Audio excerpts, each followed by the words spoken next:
బెంగళూరులో ఆర్సీబీ విజయోత్సవ వేడుకల్లో అపశృతి చోటు చేసుకుంది. బెంగళూరులోని చిన్నస్వామి స్టేడియం దగ్గర తొక్కిసలాటలో 7 అభిమానులు మృతి చెందారు.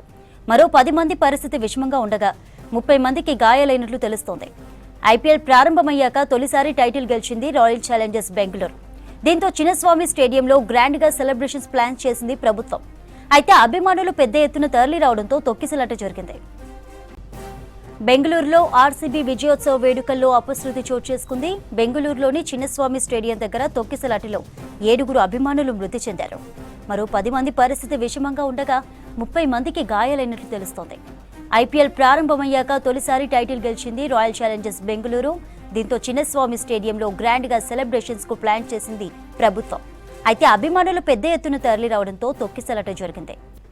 రైట్, వివరాలు తెలుసుకుందాం. అనిల్ లైవ్ లో ఉన్నారు. అనిల్, చిన్నస్వామి స్టేడియం దగ్గర తొక్కిసలాట జరిగినట్లు తెలుస్తోంది, మరి ఏంటి అప్డేట్స్? 18 ఏళ్ల తర్వాత ఆర్సీబీ ఐపీఎల్లో విజయం సాధించింది. దీంతో ఈరోజు అంటే నిన్న విజయం సాధించడంతో నిన్న కూడా చాలా పెద్ద ఎత్తున ఇటు బెంగళూరుతో పాటు అక్కడ అహ్మదాబాద్లో దేశవ్యాప్తంగా ఉన్నటువంటి అన్ని రాష్ట్రాల్లో కూడా చాలా ఆర్సీబీ ఫ్యాన్స్ హంగామాతో పాటు చాలా సంబరాలు చేసుకున్నారు. ఇక ఈరోజు అహ్మదాబాద్ నుండి బెంగళూరుకి చేరుకున్నటువంటి ఆర్సీబీ ఫ్యాన్స్తో పూర్తిగా కూడా అక్కడ బెంగళూరు మొత్తం కూడా రెడ్డిష్గా మారిపోయింది. అక్కడ అంతా కూడా ఫ్యాన్స్ చేరుకున్నారు. అటు ఆర్సీబీ ఫ్యాన్స్తో పాటు కోహ్లీ ఫ్యాన్స్ ఎక్కువగా రావడం వల్ల కూడా బెంగళూరులో పూర్తిగా కూడా పొద్దుటి నుంచి కూడా అక్కడ ట్రాఫిక్ కూడా స్తంభించిపోయింది. ఇక ఈరోజు పొద్దున కూడా అంటే ఈ ఆర్సీబీ కప్పు కొట్టడంతో 18 ఏళ్ల తర్వాత కప్పు సాధించింది కాబట్టి అటు కర్ణాటక రాష్ట్ర ప్రభుత్వం కూడా వారికి అందరికీ అంటే ఆర్సీబీ టీమ్ ప్లేయర్స్ అందరికీ కూడా సన్మాన కార్యక్రమం ఏర్పాటు చేశారు. సో అందులో ఈరోజు మార్నింగ్ టైం వరకు కూడా పోలీసులు ఎలాంటి పర్మిషన్ ఇవ్వలేదని సమాచారం ఉంది. కానీ ఈరోజు మధ్యాహ్నం తర్వాత పోలీసు అనుమతి కూడా తీసుకున్నారు. అక్కడ రాష్ట్ర ప్రభుత్వం అక్కడ సీఎం కూడా ఇందులో పాల్గొన్నారు. కర్ణాటక సంబంధించి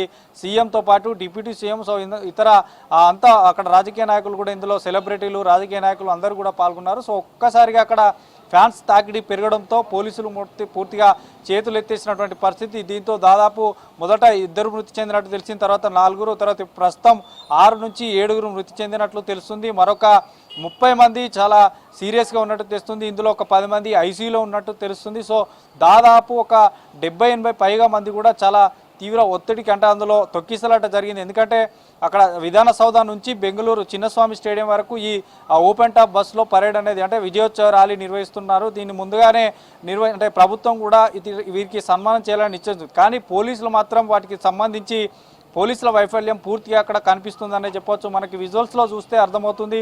ఎక్కడికెక్కడ ఒక క్యూ పద్ధతి లాగా కాకుండా ఒక వన్ వే అంటే మనకి గతంలో ముంబైలో కూడా అక్కడ మనకి వరల్డ్ T20 ఛాంపియన్షిప్ గెలిచినప్పుడు ముంబైలో మనకి ఇండియా టీంకి సంబంధించినటువంటి ప్లేయర్స్ అందరూ కూడా ఒక ర్యాలీ చేశారు. ఆ ర్యాలీలో కనుక చూస్తే ఒకవైపు ఓపెన్ టాప్ బస్సులో ప్లేయర్స్ అందరూ ఉంటే మరోవైపు అంతా అభిమానులు ఉన్నారు. కానీ ఇక్కడ అట్లాంటివి జరగకుండా మొత్తం ఫ్యాన్స్ అంతా కూడా రోడ్లపైకి వచ్చేసారు. చిన్నస్వామి స్టేడియం చుట్టూ అంటే మనకి దాదాపు ఒక మ్యాచ్ జరిగితేనే లోపల ఫుల్ నిండైపోతుంది. నార్మల్ మ్యాచ్ జరిగితేనే బయట ఫుల్ క్రౌడ్ ఉంటుంది. అట్లాంటిది ఈ 18 ఏళ్ల తర్వాత జరిగిన మ్యాచ్లో విజయం సాధించారు. ఈ కప్పు తర్వాత విరాట్ కోహ్లీ ఫ్యాన్స్ ఎక్కువగా ఉంటారు.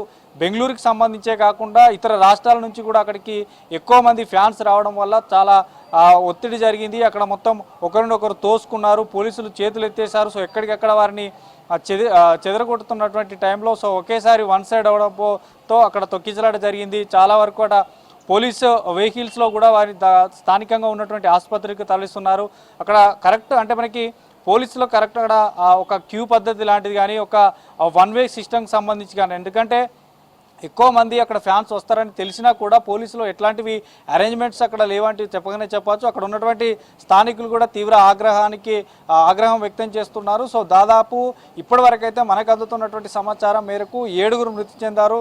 దాదాపు 10 మంది కూడా చాలా సీరియస్గా ఉన్నారు. ఇందులో 30-35 మంది కూడా వారిని స్థానికంగా ఉన్నటువంటి ఆసుపత్రులకు తరలిస్తున్నారు. సో ఓవరాల్గా ఈ ఆర్సీబీ మాత్రం చాలా అంటే మనకి ఇప్పటికీ విధాన సౌధ నుంచి సాయంత్రం 5 గంటల షెడ్యూల్ ప్రకారం చూస్తే ఈరోజు ఉదయం అహ్మదాబాద్ నుండి బెంగళూరు చేరుకున్నటువంటి ఎయిర్పోర్ట్ నుంచి ఇప్పటి వరకు కూడా పూర్తిగా ఫ్యాన్స్ వెంబడే ఈ విరాట్ కోహ్లీ కానీ తర్వాత ఈ ఆర్సీబీ ప్లేయర్స్ సంబంధించిన వారు ఎక్కడ వెళ్తే అక్కడికి ఫ్యాన్స్ వారు వెంటనే వెళ్తున్నటువంటి పరిస్థితి కూడా మనకు విజువల్స్ చూడొచ్చు. సో ఈ సాయంత్రం షెడ్యూల్ ప్రకారం సాయంత్రం 5 గంటలకు విధాన సౌధ నుండి చిన్నస్వామి స్టేడియం వరకు ఈ ర్యాలీ అనేది ప్రారంభం అవ్వాలి. సో కాసేపటి క్రితం అయితే అక్కడ ఒక స్టేజ్ వేసి విధాన సౌధ దగ్గర సన్మాన కార్యక్రమం అయితే నిర్వహించారు. సో ఇట్లాంటి పరిస్థితి ఇప్పుడు ప్రభుత్వం దృష్టికి వెళ్ళింది కాబట్టి సో ఈ ర్యాలీ నిర్వహించాలా లేదా అనేది పోలీసు ఉన్నతాధికారులతో సమావేశమై లేదంటే వారి ఇన్ఫర్మేషన్ అక్కడ నుండి తీసుకొని సో ఈ పరిస్థితి కనుక ఇంకా చేసి దాటిపోయేటువంటి అవకాశం ఉంటుంది. ఎందుకంటే ఇప్పటికే 7 మృతి చెందారు, ఇంకా సీరియస్ ఉన్నారు కాబట్టి సో ఈ ర్యాలీ నిర్వహిస్తే ఇంకేమైనా ప్రమాదం ఉండేటువంటి అవకాశం ఉంటుంది కాబట్టి సో ఇట్లాంటి మరి ఎలాంటి నిర్ణయం తీసుకుంటారో అయితే వేచి చూడాలి. ఇంకా అయితే ర్యాలీ ప్రారంభం కాలేదు. ఈ ర్యాలీ ప్రారంభం అవుద్దా లేదని అయితే వేచి చూడాలి. ఒకవేళ ప్రారంభం అయితే ర్యాలీ వన్ సైడ్ అంతా కూడా ఫ్యాన్స్ను ఉంచి వన్ సైడ్ ప్లేయర్స్ వెళ్ళేటువంటి ఓపెన్ టాప్ బస్సు వెళ్తే ఎట్లాంటి ఈ తొక్కిసలాట కానీ తోపులాటలు కానీ జరగకుండా ఉండేటువంటి అవకాశం ఉంటుంది. ఎక్కడికక్కడ పోలీస్ డిప్లాయ్ కూడా చేసి ఈ కట్టడి చేసేటువంటి అవకాశం ఉంటుంది. కానీ అట్లాంటి పరిస్థితి లేదు. ప్రస్తుతం బెంగళూరులో చాలా వరకు కూడా చిన్నస్వామి స్టేడియం నుంచి విధాన సౌధ వరకు పూర్తిగా ఫ్యాన్స్తో హంగామాగా ఉంది. పూర్తిగా స్టేడియం చుట్టూ స్టేడియం లోపల కూడా నిండిపోయింది. అక్కడ మనకి ఆ గేట్స్ కూడా ఒకేసారి ఓపెన్ చేయడంతో ఒకేసారి లోపలికి వెళ్ళడంతో అక్కడ గేట్లకు తాకి కొందరు ఆ తోపులాటలో ఒకరినొకరు ఆ పరుగు పెట్టుకుంటూ కొందరు కింద పడిపోయారు. సో ఇట్లాంటివి జరుగుతున్నాయి కాబట్టి ఇప్పటికే స్టేడియంలో ఉన్నటువంటి అభిమానులు కూడా బయటికి వెళ్ళాలంటూ కూడా పోలీసులు అక్కడ విజ్ఞప్తి చేస్తున్నారు. అది ఏది పట్టించుకోకుండా కొందరు కూర్చున్నారు, కొందరు ఆ సీట్ల మీద నిల్చున్నారు. సో ఒక్కొక్క చైర్ పైన 2 నిల్చుంటారు. పూర్తిగా కూడా చిన్నస్వామి స్టేడియం నిండిపోయింది, ఓవర్లోడ్ అయిపోయింది. మొత్తం లిమిట్ అంటే దానికి ఉన్నటువంటి కెపాసిటీకి మించి ఎక్కువగా అందులో ఫ్యాన్స్ వచ్చేసారు, పబ్లిక్ వచ్చేసారు. సో ఖాళీ చేయాలంటూ కూడా పోలీసులు విజ్ఞప్తి చేస్తున్నారు. దాదాపు ఇప్పటివరకు 7 నుంచి 8 మంది మృతి చెందినట్లు తెలుస్తుంది. సో వీరంతా కూడా బెంగళూరుకు సంబంధించిన వారా మరి ఇతర రాష్ట్రాల నుంచి వచ్చిన వారా ఎలాంటి అనేది వ్యక్తిగత వివరాలు అయితే ఇంకా వెల్లడించలేదు. సో ఆ రాష్ట్ర ప్రభుత్వానికి సంబంధించి అక్కడ ఏదైతే స్థానికంగా హాస్పిటల్ ఉందో హాస్పిటల్ తర్వాత పోస్ట్ మార్టం అనంతరం సో ఎక్కడి నుంచి వచ్చారు, ఎట్లా జరిగింది అనేటువంటి విషయాలు కూడా పూర్తిగా రిపోర్ట్ చేయనున్నారు. సో ఇంకా కూడా ఇంజురీస్ అంటే ఈ ఇంజురీస్తో పాటు ఇంకా డెత్ కేసెస్ కూడా పెరిగేటువంటి అవకాశం ఉంటుంది. ఎందుకంటే అక్కడ ఒకేసారి ఊపిరి ఆడకున్నటువంటి పరిస్థితి, అంతమంది 1000 మంది ఒకేసారి గేట్ ఏదైతే చిన్నస్వామి గేట్కు సంబంధించి స్టేడియం చుట్టూ ఉన్నటువంటి గేట్లలో కొన్ని గేట్లు ఒకేసారి ఓపెన్ చేయడంతో ఈ తోపులాట జరిగింది కాబట్టి సో అందులో కొంత చిన్న వారు కూడా ఉన్నారు, కొందరు పెద్దలు ఉన్నారు. సో ఇట్లా అందరూ ఉన్నారు కాబట్టి సో చూడాలి ఇంకా ఈ ఇంజురీస్కి సంబంధించి కానీ ఇంకా ఈ సీరియస్ ఉన్న వారి పరిస్థితి ఎట్లా ఉండబోతుందో. సో ఈ ర్యాలీ పైన కూడా కొంత సందిగ్ధత ఉందనే చెప్పాలి. సో కాసేపట్లో పూర్తి క్లారిటీ అయితే రానుంది. చంద్రిక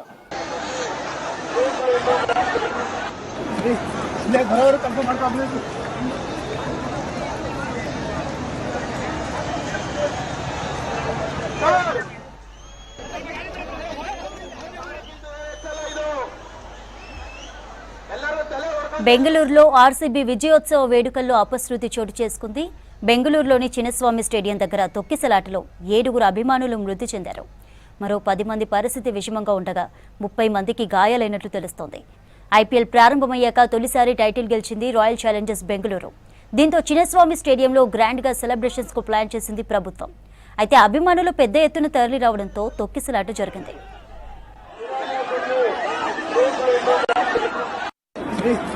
ಬರೋರು ಕನ್ಫರ್ಮ್ ಮಾಡ್ಕೊ